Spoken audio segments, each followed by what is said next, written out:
Happy 4th of July weekend Sunday finale, everybody. I know people who are in Anguilla right now enjoying the palm trees. I know people who are getting married right now. There is a lot of craziness going on all over the place in every corner of the world. And it hits close to home here with LSU today. Um, with this 4th of July weekend kind of being like the first time in a while that there hasn't been some mass shooting or some insanity, some death and destruction and just pure negativity everywhere you look, some light for once.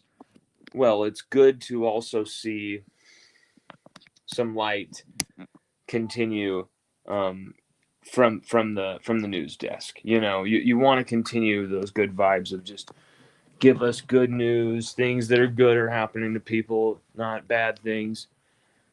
You got a mix of that with, you saw a great soccer star in Diego Jota tragically passing away, the Liverpool star, due to a tire popping, and that was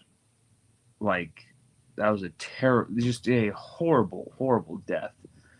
Both him and his brother died 10 days after. He's married. He has 3 kids. He's just barely 28. He's entering the prime of his career. He's playing as well for Portugal. The World Cup is next year. He's going to be on that team. Was going to be on that team. And then the young man dies from a blown tire like that. Insane. And his brother alongside him. Just terrible news. And then on the other side of that coin, such as life, you have Garrett Nussmeier, LSU quarterback, tying the knot himself, getting married himself this weekend with his girlfriend, Ella Springfield. You've seen the photos. I'm not sure if we broke the news first or broke the nose. I'm not sure if we broke the nose first or who broke the nose.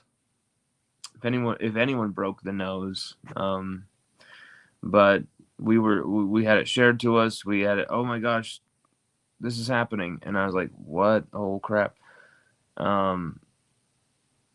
Waited until they were sharing it themselves, so this wasn't us like sharing it and we shouldn't have or anything like this. They had already shared it like right minutes before. There's nothing shady with what we did. We're simply sharing the news. So some of the people commenting kind of ridiculous, but it's interesting. Garrett Nussmeier gets married right on the cusp of fall camp of his senior season. So much on the line, so many high stakes here, right? But at the same time, Garrett Nussmeier, you look at him not as an LSU Tiger, but just as a human being. He doesn't have a risky future or anything. Like, he's going to be solid for the future. He's going to be in the NFL for a long time. Like, he's going to have a very successful life, Garrett. Okay.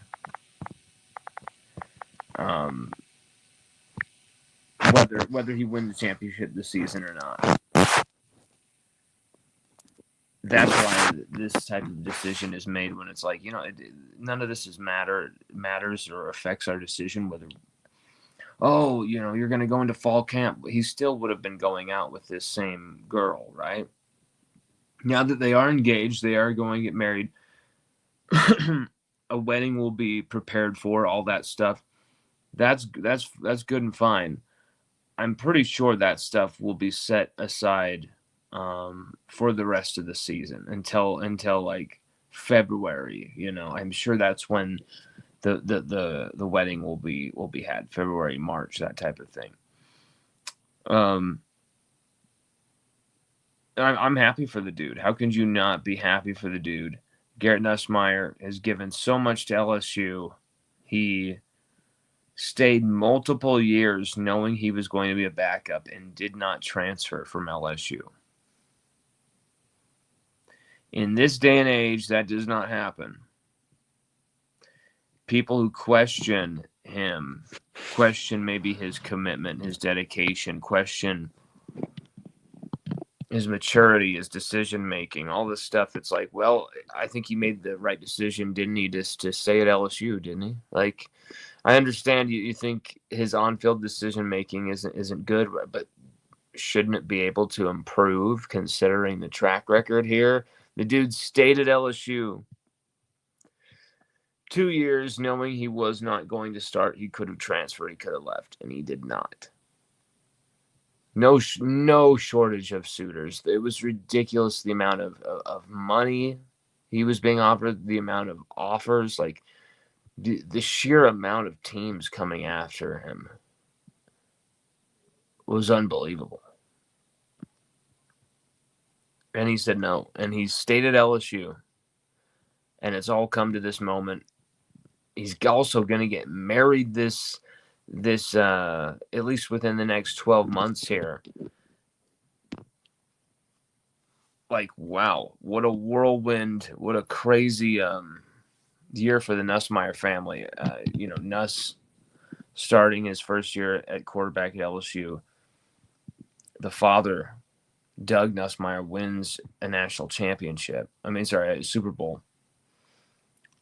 Colton has his most incredible year at Marcus High and starts getting those really top tier offers.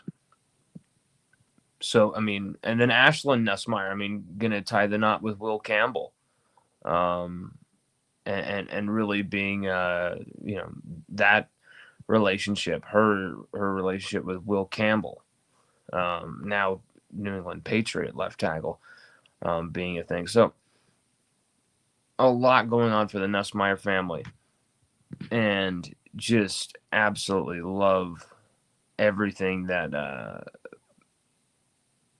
is going on for them right now, because this is a family that have been through the ringer at times. This is a family that have had to really grind and fight through some tough moments, some adversity, and they deserve these type of joyous celebration, extended celebratory moments. So for me, nothing but just pure joy and happiness for Garrett Nussmeier and Ella, to have an awesome wedding. Hopefully it's, something that won't drive Nuss too crazy during the season, the planning of this wedding. But really what I wanted to talk about with this show,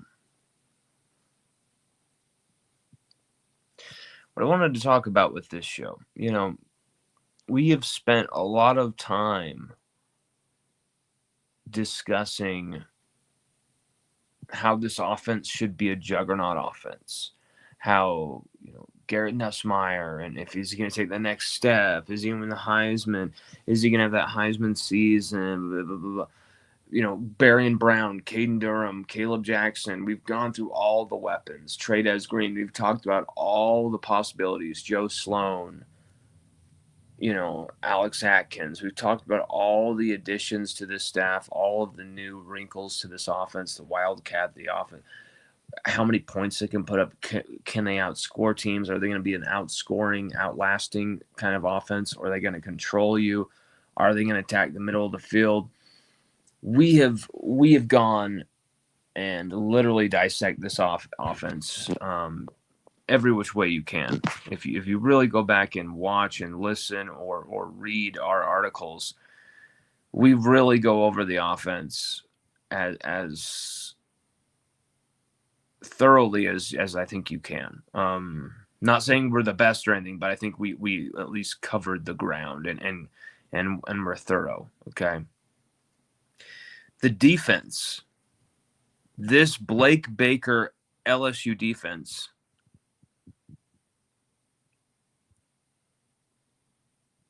Blake Baker entering year 2. It's just crazy. He's only been there. This will only be his second year at LSU, third total on staff. He was the linebackers coach in 2021. It feels like Blake Baker's been there for 5 years, and he's only coached one single season so far as a defensive coordinator. That is just it is a weird thing, but it's like a butterfly effect, Mandela effect. Like, you feel like Baker's been there for so much longer, right? Dude's only been there for one season. But if Blake Baker can avoid having a defense perform worse than his previous defense for the first time in his career, always improving year to year with his defenses, always, then who's to say LSU with a defense even ranked 71 in the country, with an offense that, if they're even half as good as we think they should be, if they're even half as good as they really ought to be, then we're talking about a defense that could help us win a championship here. Because this defense does not have to, win us every game. This defense doesn't have to keep us in every game and battle every moment and get turnovers every other, possession. This defense needs to buckle it down in the red zone. This defense needs to force the opposition to kick more field goals than they do score touchdowns. This defense needs to prevent giving up plays over 15 plus yards. This defense needs to learn how to tackle better. This defense needs to learn how to swarm to the ball better. This defense needs to understand positional space, because there's simply sometimes where the whiffs are bad, and it's not just one or two different guys. There was a lot of different players who had some big whiffs last season. And I look at the names, the personnel that LSU has brought in, the Patrick Paytons, the Jamari Butlers, the Mansour Delanes, the Tamarcus Cooley, the AJ Halseys of the world. I just see a ton of speed, man. I see like a ton of speed in the right ways, where this defense are going to have that speed and that athleticism, that agility, where Whit Weeks isn't going to have to run sideline to sideline every play to stop a guy, which he's had to. Now he'll be able to have that extra tank of energy going into a fourth quarter. Think about that. That's the difference between outlasting teams and losing to teams in the SEC. If you can have that extra speed, that extra oomph, that extra juice, where guys like Harold Perkins, Whit Weeks aren't having to run themselves into the ground, Jesus, like, you are literally edging your way to a national championship if you can give those guys a platform to be successful. That's all. This defense needs to have two safeties at the back that just do not get beat. I don't care. You can have one of the safeties blitz and roll Perkins over there into a safety position. And I think that could work just as well. You can have Harold Perkins in these coverage positions. You can get so creative because of Perkins' versatility, where he does become a linebacker for a snap or two, and then you blitz Whit Weeks into the backfield, or you blitz one of the safeties and have Harold Perkins from Star move into that safety spot. You can do all this stuff, and you can get so creative with this defense. But I think mostly these two safeties at the back need to play a conservative role be very conservative in the blitz calls, and just literally keep your run fits, keep your wit about you, keep your wit weeks about you, keep your wits about you. Do not get beat on the back end, over the top, in the passing game, on the ground, falling prey to some juke one-on-one. Cannot happen. And with the speed we have on this team, if these safeties, if there's a big play that's on the cusp of being a touchdown, if these safeties can just hold the dude up and slow them down, someone's going to make the tackle, and they're not going to be able to get 6 or 7 on that play. LSU were giving up big plays like they were, candy corns on Halloween. No one's going to want to take them, but here you go. Here we boom, boom, boom. LSU have to figure it out defensively. And you saw LSU have a strong season last year at moments defensively. Arkansas is a big game that comes to mind.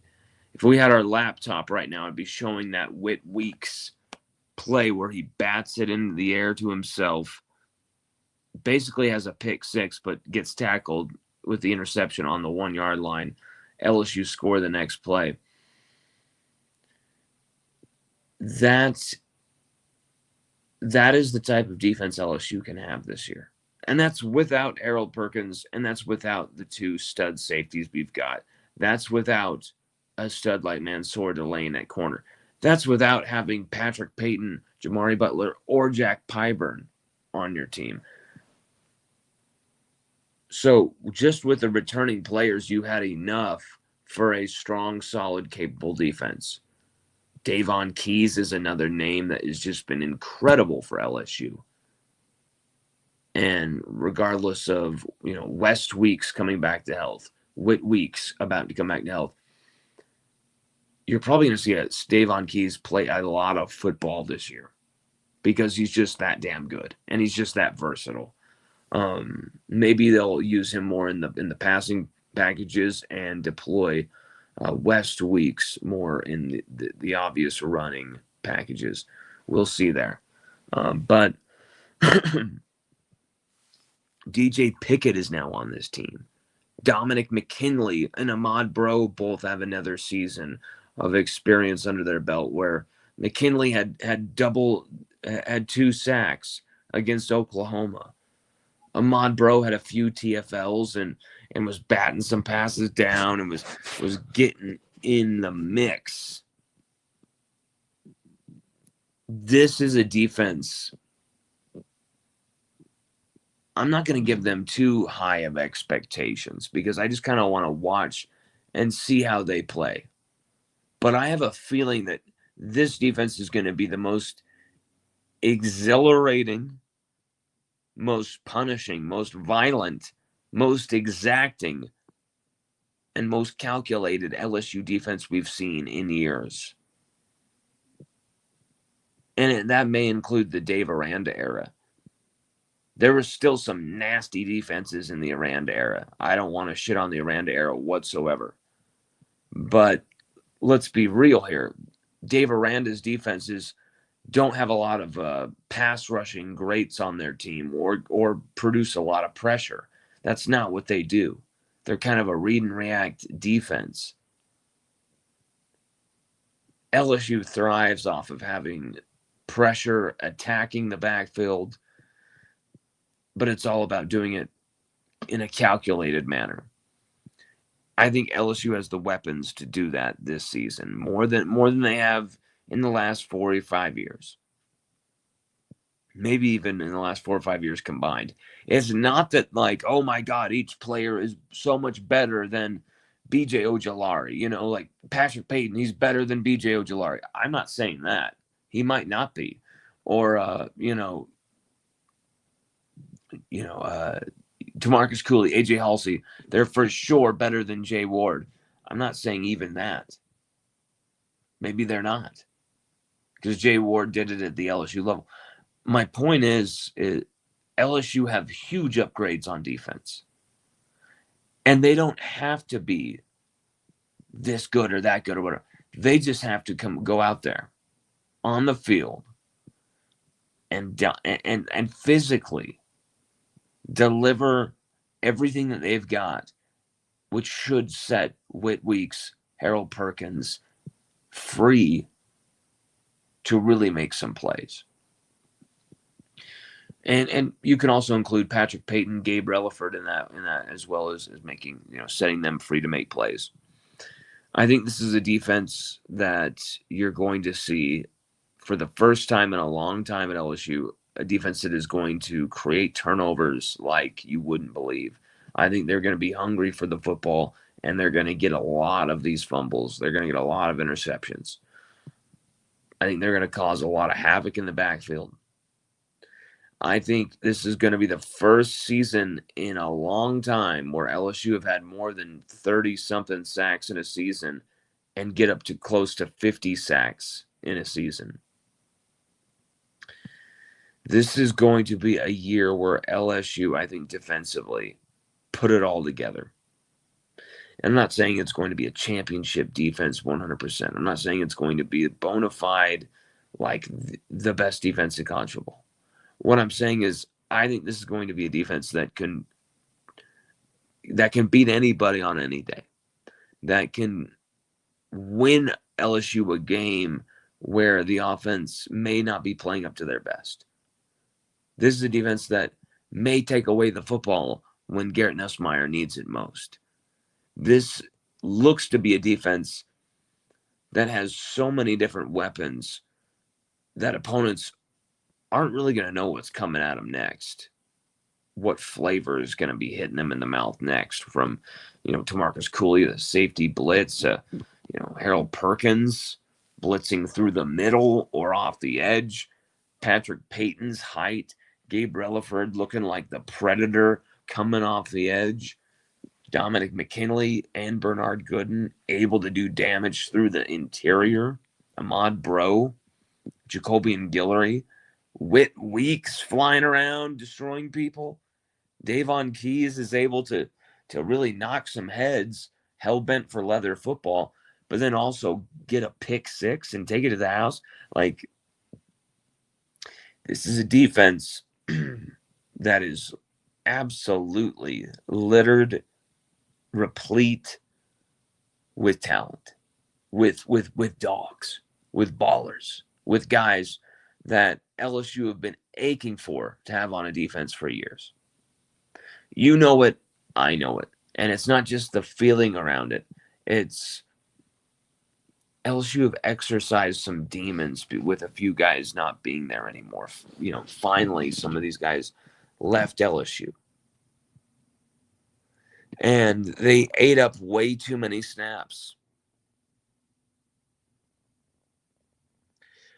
A lot of snaps that a lot of young guys like Javian Toviano and Ashton Stamps should have gotten more of. But here we are in this situation. And LSU are loaded at safety. There's great options at the safety position. For the first time, I can honestly say that since 2019. LSU are loaded at corner for the first time since 2021. In 2021, we had Derek Stingley Jr., Eli Ricks, Cordell Flott, Dwight McLaughlin. You had Jay Ward, who could go over there from safety and play corner if you had to. Like, you were unbelievably stacked at corner in that last year with Coach O. But everything went to hell.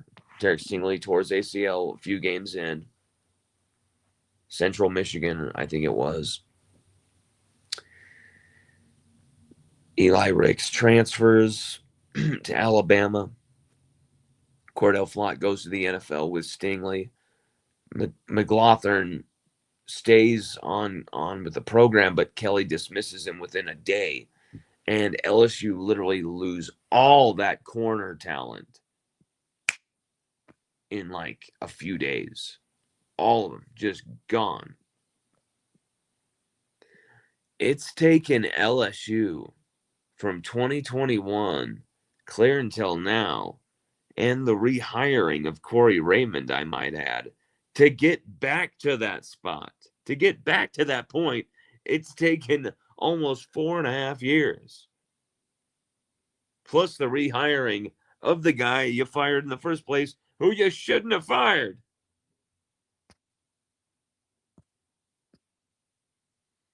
Carl Dunn. What's up, Carl? My brother Carl, our last special guest on the show, says, I'm ready for our defense to put the hurt on teams again.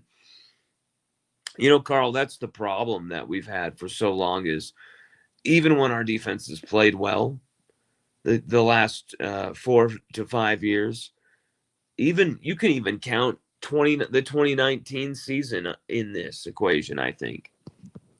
Even when our defense has played well, the opponent knew they could score on our defense.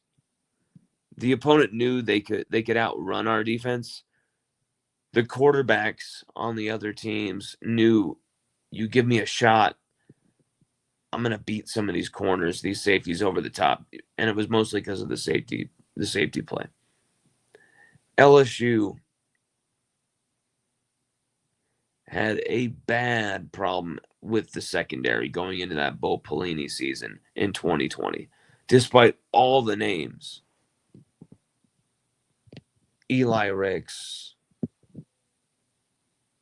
Cordell Flott, Derek Stingley, of course, Jay Ward. You have that medical emergency to Stingley before week one against Mississippi State. Team was already beat up. Team really needed Stingley in that game. And it turns into an absolute holocaust out there where LSU just get absolutely rampaged. And still we only lost by 10 points. And we allowed over 600 passing yards that day and still only lost by 10.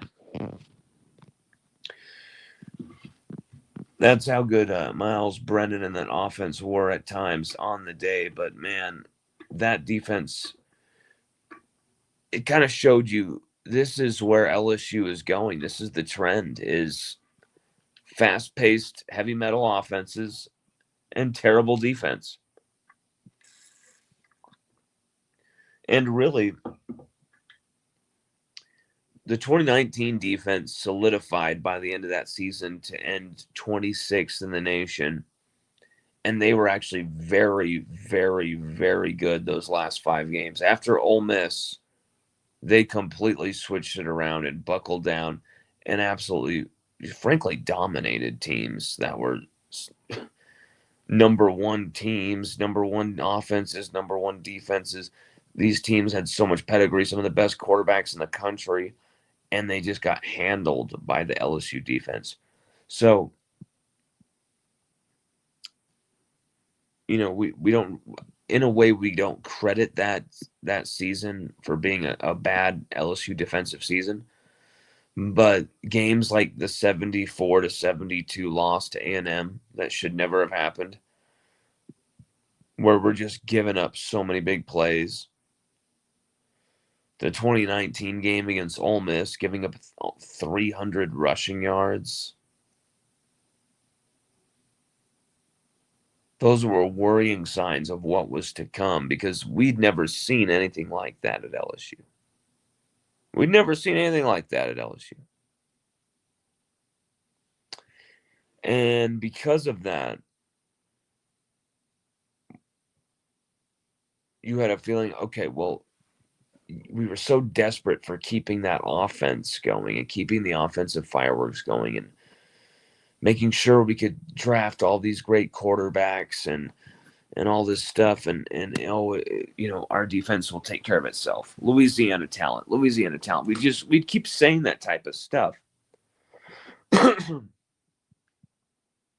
the sad fact is, LSU stopped really recruiting at a high level defensively for LSU.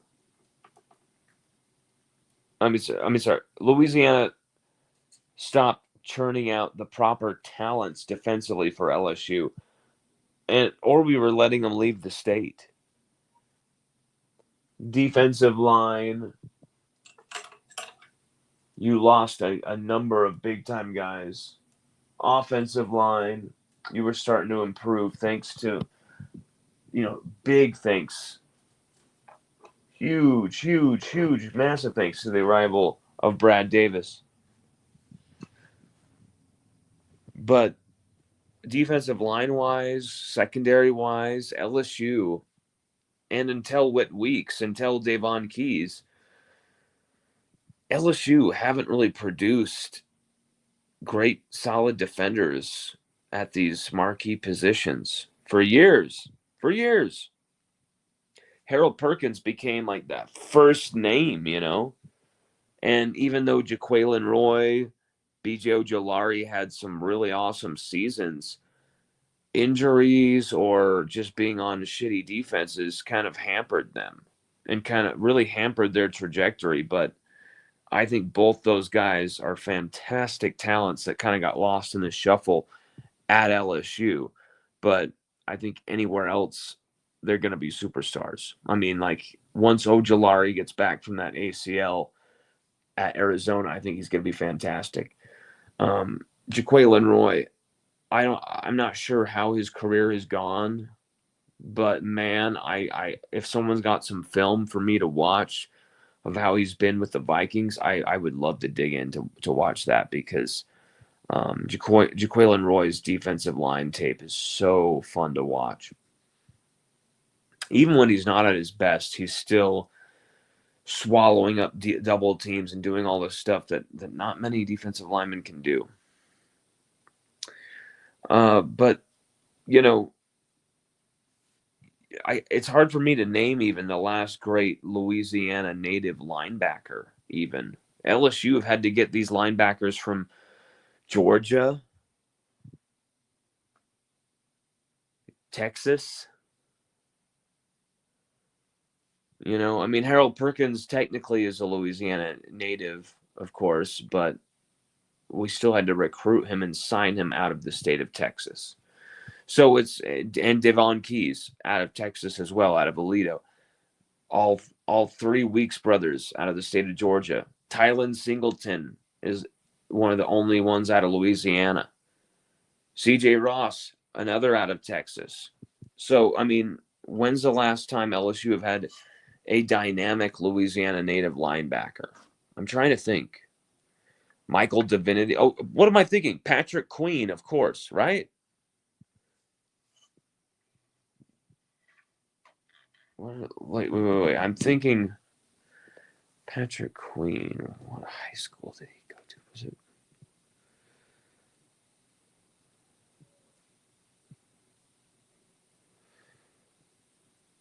Sometimes I forget Patrick Queen is a straight linebacker. I think of him as like a hybrid in some weird way. Oh, yeah, he went to Livonia.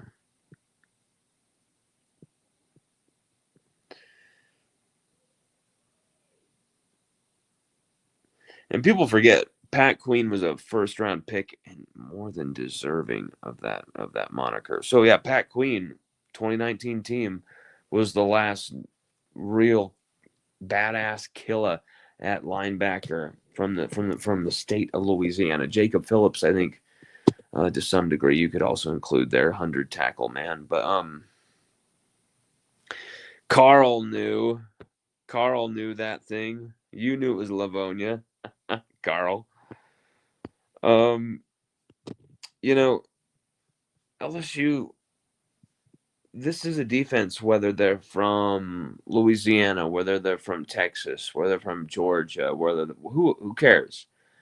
This team, this defense has roots all based in Louisiana, though. And it's more of the attitude, the vibe, the swaggering, badass vibe of the state of Louisiana that you can find in these guys. The honky badger. That's why I would call him the honky badger. And he has that Georgia vibe, but Georgia by way of Baton Rouge now. You know what I'm saying? And I just find that this is the right mix of talents here. Like this is a defense that has the right mix of youth, the right mix of veteran leadership, the right mix of speed and finesse, the right mix of power and physicality. I think there's the right amount of depth, finally, for the first time in years. That's been a big, big, big, big, big freaking deal for LSU, guys. Is not having the depth for so long. Not having the depth for so long has been colossally bad for LSU. You've seen so many of these safeties or corners or linebackers, even defensive linemen, who do not fit the bill for LSU's defenses and didn't. You saw a lot of them forced to play like 60 to 70 snaps a game simply because LSU didn't have the bodies, simply because LSU didn't have guys that they could even trust to play out there.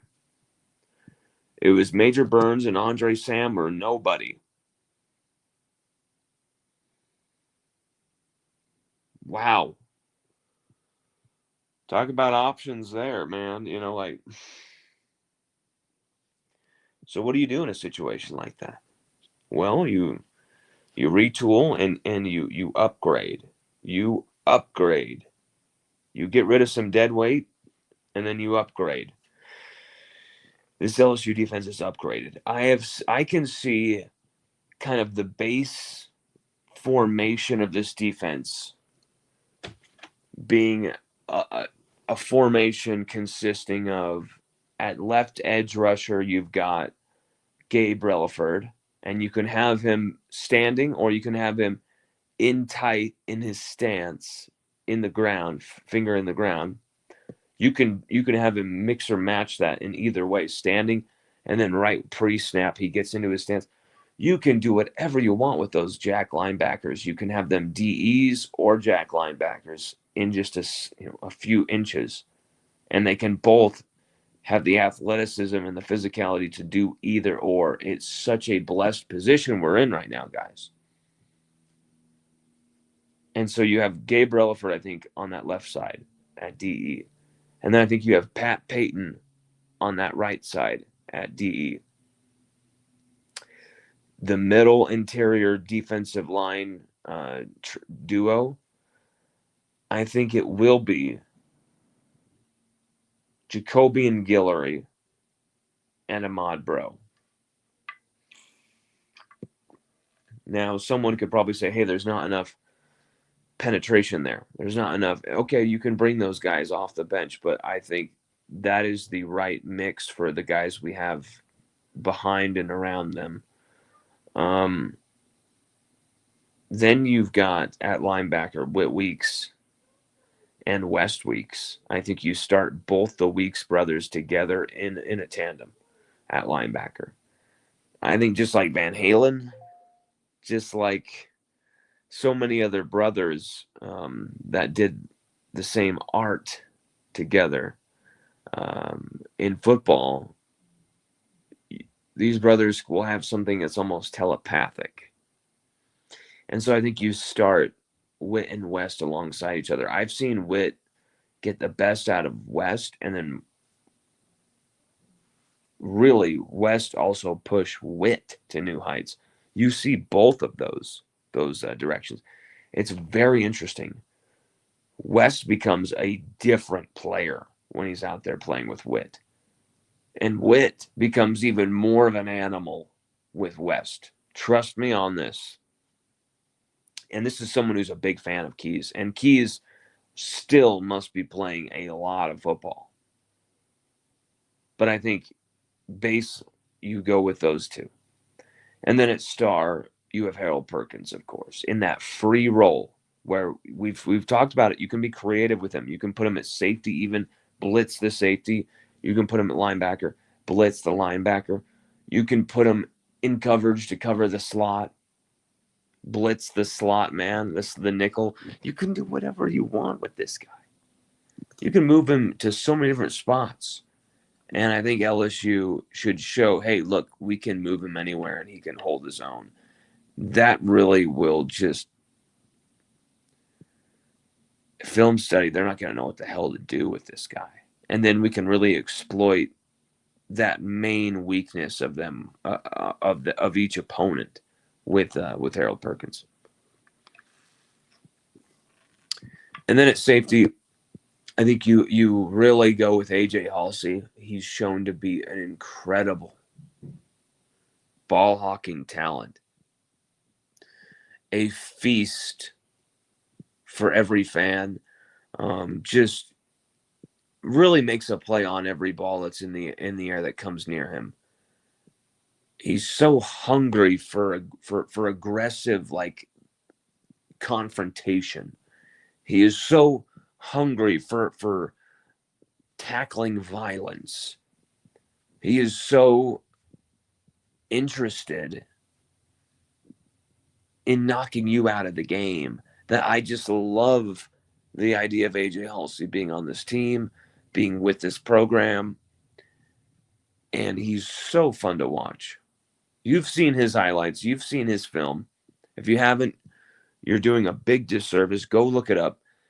If he cannot replicate that form at LSU, it is either because of coaching design, we're playing him way out of his element, or he's like playing with like two different injuries, because this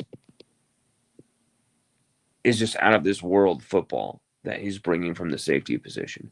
The range he has,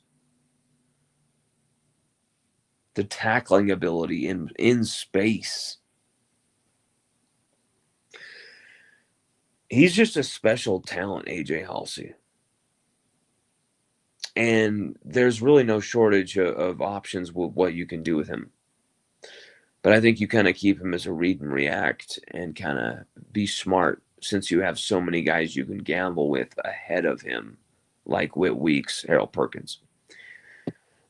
At the other safety spot, you have Tamarcus Cooley in the running. You have Javian Toviano in the running. You have Deshaun Spears, Joel Rogers, all in the running for that spot. And I think you go with, oh man, my brain is saying Cooley, my heart is saying Toviano. So you could go with either or here. You have so many different options at safety, but AJ Halsey must be in one of those two safety spots. And then you can maybe share or experiment until you find that perfect pairing with Halsey.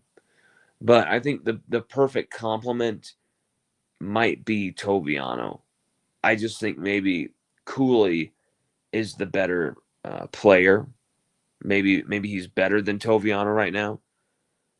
More experienced than Toviano right now. But Toviano's played more SEC snaps for sure than Cooley. I mean, his first game was starting at corner against Alabama. You can't get more experience than that. I think Toviano is an absolute dog in the rough, that no one's giving a chance. And I think he's going to really take what's his this season and have a hell of a year, Javian Toviano, because simply he must. And then the two corner spots, we've got Mansour Delane, and then I think week one you're going to see Ashton Stamps start at that other corner spot. I wouldn't be surprised if mid-year it's DJ Pickett taking over that corner spot. He's that good. But I think against Clemson, it would be very unwise and kind of a decision full of complete hubris to be like, damn right, we're going to bleed in our 5-star number one corner in the country by starting him against, a Heisman, a Heisman hopeful quarterback on the road on prime time in a top 10 class. Like, you're kind of asking for some big trouble and for him to give up a few plays. Maybe you have DJ Pickett come off the bench in that game and make some type of impact. But I think starting him and kind of giving him that extreme, unnecessary pressure is just a stupid idea. I think you start Ashton Stamps, you have Pickett coming off the bench and making impacts, just like PJ Woodland would. But then maybe by week 5, week 6, or hell, even week 3, the Florida game, maybe DJ Pickett's good enough. Maybe Ashton Stamps doesn't quite cut it, and maybe he's starting. I wouldn't be surprised. So there you have it. You have Relaford, defensive edge, number 1 spot. You got Jacobian Guillory. You got Ahmad Bro at the defensive tackle positions. Easily could be Bernard Gooden and Dominic McKinley. Easily. Sydir Mitchell in there. Sean Washington in there. And then at the other defensive end spot, you have Patrick Payton, who is an absolute freak. Linebackers, Whit Weeks, West Weeks. Star, Harold Perkins. Safeties, Halsey. Other safety spot, Toviano, Slash, Cooley. One corner spot, Mansour Delane for sure has it locked down. The other corner spot, we're looking at Ashton Stamps Slash DJ Pickett. And no, I'm not saying Slash from Guns N' Roses is going to be in the running for any of these positions.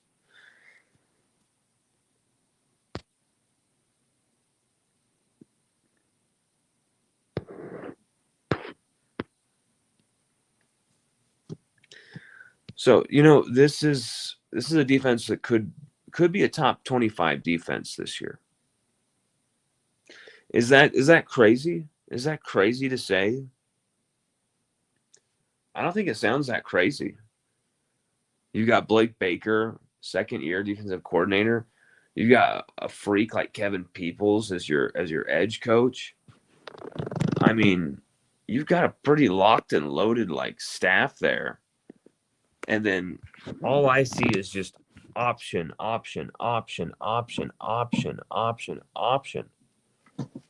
for this defense of just great, unbelievable players at every position.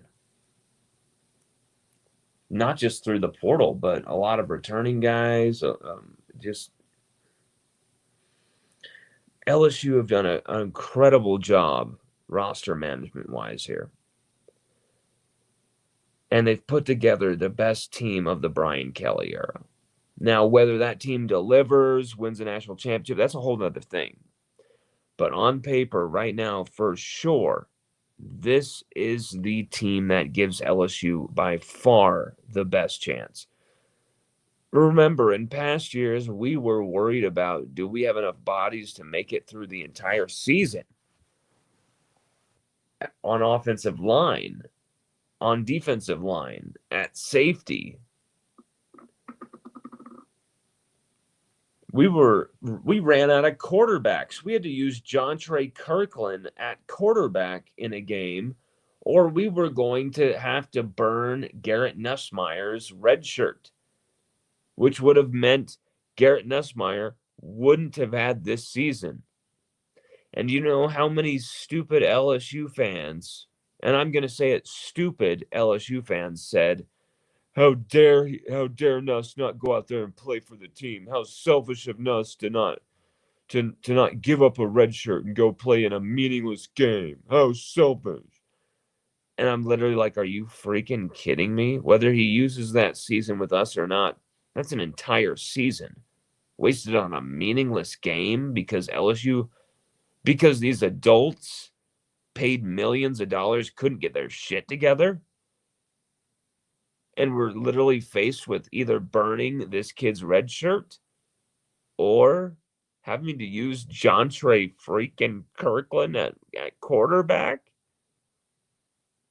That's not on Garrett Nussmeier. And I'm so glad Garrett Nussmeier didn't. I mean, I thought he was going to. I thought he was going to be like, I give everything for LSU. I'm gonna play in this game. And so glad that people just prevented him from doing that. And we're just like, you're not doing that. I can't let you burn a full season of eligibility on such a waste of time. No, you're not doing that. You're not playing in this game, Garrett. I'm so glad someone took that decision away from him because We would have done it, and then we wouldn't have Garrett for a year or two as a starter this year. And what type of situation would LSU be in then without Garrett Nussmeier? It just shows that's the reasons why there's some people who you may mock and shit on for living the life that they do, or for getting to do the things that maybe you're not able to do from your basement. Some of these guys you can shit on and whine about and cry about and rip on forums and stuff like that.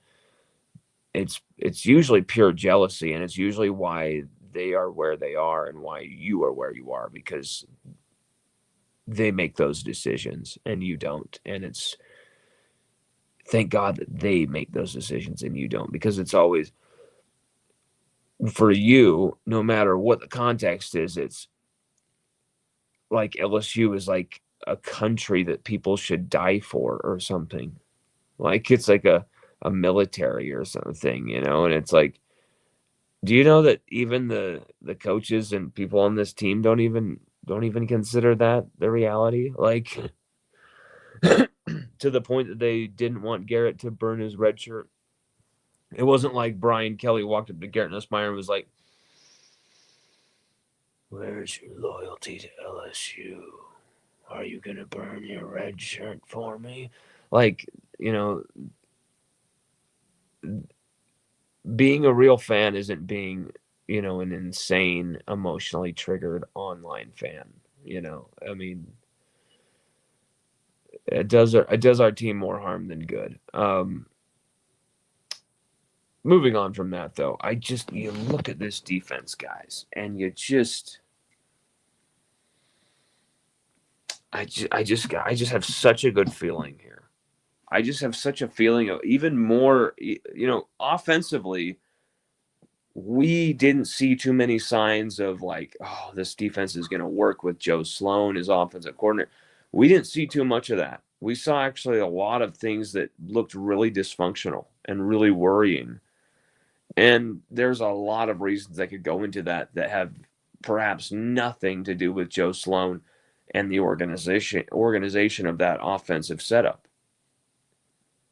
But the sample test we've already gotten, there's still some blemishes that got to be ironed out. Defensively, though, with Blake Baker, you can trust where that's going. You know that if regression and something really bad happens defensively for LSU next year, that it's almost like systemic failure. And there's no way that Blake Baker will have a group of that magnitude, a group with names like Patrick Payton, Whit Weeks, Harold Perkins, Davon Keys, Dominic McKinley, former freaking 5-star Ahmad Bro, Bernard Gooden, Gabe Relaford. There's no way AJ Halsey. There's no way Marcus Cooley. There's no way Mansour Delane. There's no way DJ Pickett, former 5-star. There's no way this defense is going to be anything outside of the top 30. LSU's defense this year, I think they're going to be better in all metrics. But really, the metrics I want to see them master more than anything is the pressure and the havoc rate go way high up. The red zone efficiency. Third down is a big deal. We would get cooked on third and long almost religiously in 2023. We forced so many teams into third and 15s and third and 18s only to give up those plays for a first down. It was simply unbelievable. And I know you all remember that. I know I'm preaching to the choir here. Point is, I just I don't see how LSU's defense can regress here.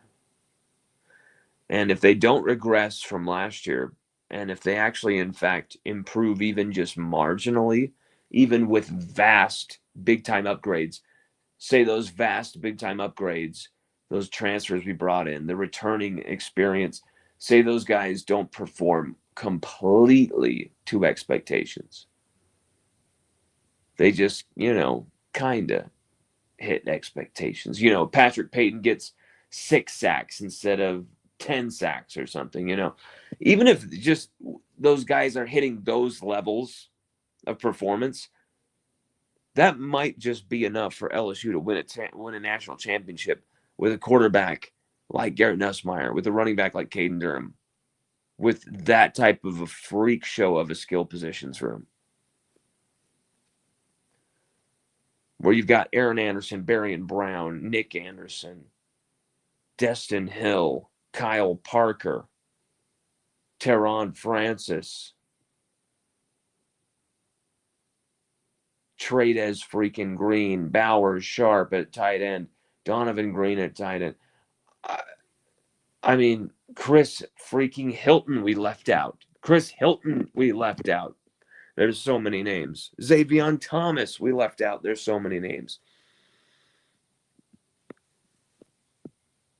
There's no way that these two, offense to defense, can't work complementary wise to win football games this year. What does a guy like Harold Perkins do? He causes pressure and havoc on a quarterback.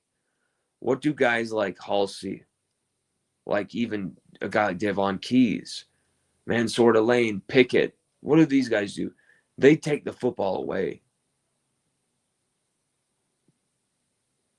What do guys like Gabe Relaford, Patrick Payton, even Harold Perkins, Bernard Gooden, what do those guys do? They sack the quarterback. LSU has every area, every degree addressed, from depth to having some absolute dogs on this defense that you haven't had in years. And I'm excited about it. I am absolutely ripped to the point that my mind is being taken over by visions of complete LSU Tigers bloodlust, where LSU have some quarterback right in their sights and they absolutely just blow this guy's brains out. Weeks on one side smashing into him on a blitz, while Harold Perkins comes on the other side blitzing, and they both meet and just smash this dude in the middle. The helmet flies into the air. The ref blows the whistle with the hand up, and the announcer, oh my God. Whit Weeks and Harold Perkins have removed the head of an opponent. Oh my God. We've never seen anything like this. Arch Manning is down on the ground. Whit Weeks, Harold Perkins. Oh my God. Oh my God. Ryan Bowen says, really like the linebackers with the Weeks brothers starting, as you said. Do you think the 2025 class linebackers could be the best recent linebacking class? Well, I mean, you did get some really strong linebackers in this last class. CJ Ross, we did an interview with him on this site. I love the length from this young man. I love the versatility we've seen from CJ Ross. I think he could do a lot from linebacker, and he could play in one of those, typical 4-2, 4-2-1-4 kind of setups where you've got these two linebackers setups and a star that Baker usually likes. But Kolaj Cobbins, man, we haven't even talked about him in this entire thing. A guy like Kolaj Cobbins, Zion Williams. That's the thing about this LSU defense. There are so many different guys on this defense that I think we really actually don't understand how good this defense actually could be. Because when you can rotate like this defense should, but you have absolute killers coming off that bench, and you're able to answer every opportunity you create with some type of offensive oomph, some type of offensive muscle, and you don't just suck it up in the red zone offensively, you make them pay. Each phase of the game is going to need and require each other. I don't want to cover this team offensively without talking about why this defense matters to the offense and why the offense matters to the defense and why complementary wise you can't screw the other one over. Your defense is tired. They were just out there facing an 8-minute drive, okay? You're down by 3 points. There's, say, 10 minutes left in the game, okay?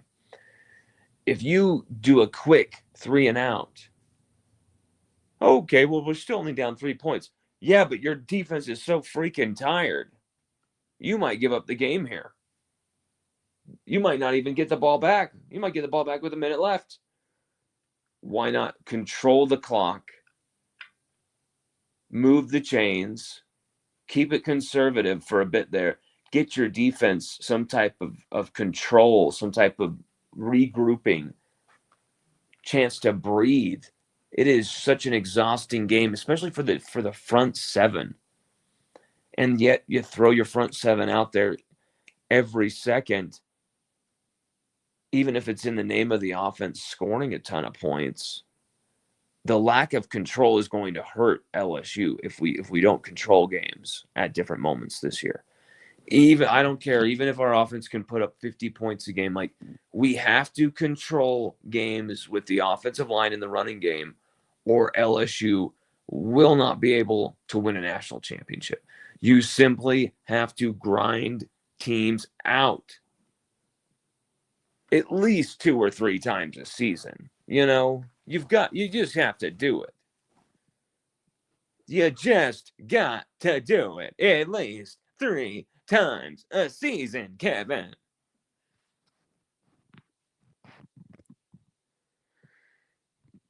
Ryan Bowen says CJ Ross, Jaden Breaker, Zach Weeks. Yeah, Zach Weeks, the Third Weeks brothers here, as we said earlier. And then this just proves my point even more.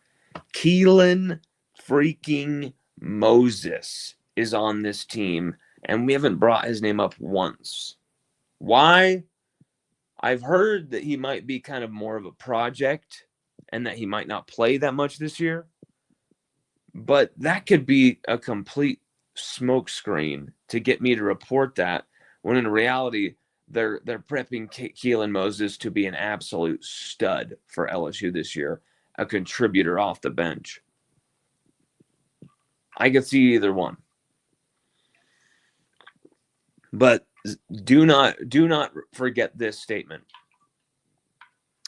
As good as Witt is, as good as West is, Zach Weeks, he might be better than both of them. He's got kind of the best of both worlds with each of one of their game. He's such an interesting player. Watch his film. He's incredible against the pass.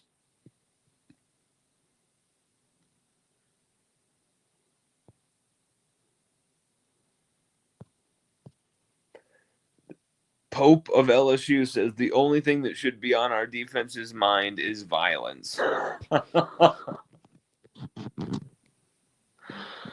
I love it. This has got to be a savage, nasty, rip your teeth out with our bare hands type of defense, a gritty defense. But really, this has also got to be a defense that makes plays. Playmaking is what it's all about here. Get the guy to the ground. Get the hand on the ball. Put those hands up right when the guy's about to throw the football. You never know what it's going to – these extra hustle moments that our defense weren't even close to capable of the last 5 years. that's what these guys can do. Not only that, they can bring the heart, but these guys have the pedigree of being future Sunday players. A lot of these guys, these aren't just scrubs that they've got a lot of heart and they're kind of some good upstarts. Like, no, these guys are future Sunday players all over the place. And it's going to be very interesting to see the competitions in fall camp, because the lineup I may have just put forth a few minutes ago, the one I lined out a few minutes ago, or the lineup maybe you have in your mind right now, might be the furthest one from what Brian Kelly and LSU find at the end of fall camp is their best 11 defensive players. And that's what I love about being a fan of LSU, is you never quite know who's going to survive spring, fall with, the highest grades as a player for LSU, because who's going to win some of these position battles? They're always so interesting. Ryan Bowen says, Brian Kelly is playing on dynasty mode. Took him 3 years to get the roster to where he wants it, and using the portal to supplement talent. Well, I mean, I guess it's a simple way of putting it with the football, the game type of thing, the video game type of comment, but it was a lot of work to get the program there, get the athletic department there, to get the football roster into that position. It took getting Austin Thomas back here this last year to really get things in place, to really get things where they should be. And LSU still have work to do there. But is it dynasty mode? No. LSU have to win a national championship and then get to another one at least for dynasty talk to be said. I know what you're saying. It's just dynasty mode. It's not. I get what you're saying. But Kelly needs to win a national championship at LSU, and he needs to do it this season, in my opinion. I mean, there's going to be no better time. There's going to be no better roster, at least for the next 2 years. And during that time, there's going to be a lot of question marks about the future of the quarterback position, and maybe the loss of some longtime staffers. We'll finally see it as this is the time where I should go. My debt to LSU has been given. I've stayed, 5 times longer than most coaches stay at a place. That's going to start happening in the next few years. LSU have to seize control, win a national championship this year. You need to fight through what's going to be a very treacherous schedule. But you lose 2 games at the worst, you're still in it. You're still in the 12-team playoff. That's all this team needs to do. And if they can get in, anything can happen. But I think this LSU team isn't going to be a team that surprises. I think this is going to be a team that's going to be good all year. I think, maybe they're going to lose a game, maybe 2. But I think this is going to be a contending team this season, LSU. Everybody, thank you so much for watching. Hope you had an amazing 4th of July weekend, because I know we did. Everybody,